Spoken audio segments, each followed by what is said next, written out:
पुष्कळ लोकांची अशी समजूत आहे की जॉईंट रिप्लेसमेंट सर्जरी हीच एक ट्रीटमेंट आहे जॉईंट अर्थरायटिसची. म्हणून पेशंट आमच्याकडे खूप लेट येतात.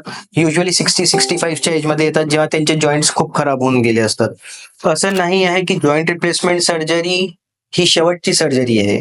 तुम्हाला जर जॉईंटचा त्रास नाही तर जॉईंटमध्ये दुखणं खूप आहे, तर तुम्ही जॉईंट रिप्लेसमेंट सर्जरी कमी वयामध्येही करू शकता. रिप्लेसमेंटचा लाईफ स्पॅन खूप चांगला आहे.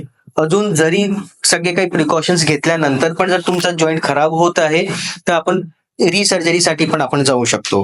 जॉईंट रिप्लेसमेंट सर्जरीमध्ये आम्ही तुमचा जॉईंटच्या बोन वरती फक्त एक कव्हर लावत असतो, जेणे की तुमचं जॉईंट मधलं फ्रिक्शन कमी होऊन जातो आणि पेशंट आरामात पेन फ्री चालू शकतो.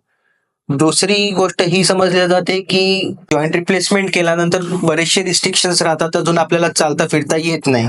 ही पण एक पुष्कळ चुकीची समजूत आहे. जॉईंट रिप्लेसमेंट सर्जरी आम्ही पेशंटला पेन फ्री मोबाईल लाईफ देण्यासाठी करत असतो. तर जसं जॉईंट रिप्लेसमेंट सर्जरीमध्ये आम्ही तुमचा खराब झालेला हाड काढून त्याच्यावरती हा मेटलचा कव्हर लावतो, जेणे की तुम्ही पेन फ्री चालू शकता. तर जॉईंट रिप्लेसमेंट सर्जरीनी तुम्ही जे काही ऍक्टिव्हिटीज सर्जरीच्या पहिले नव्हते करू शकत, त्या सगळ्या सर्जरीज तुम्ही नंतर करू शकता. फक्त तुमचा जॉईंट हेल्दी ठेवायला आम्ही तुम्हाला काही ऍक्टिव्हिटीज रिस्ट्रिक्ट करायला म्हणतो, जेणे की जॉईंटचा लाईफ स्पॅन जास्ती राहील.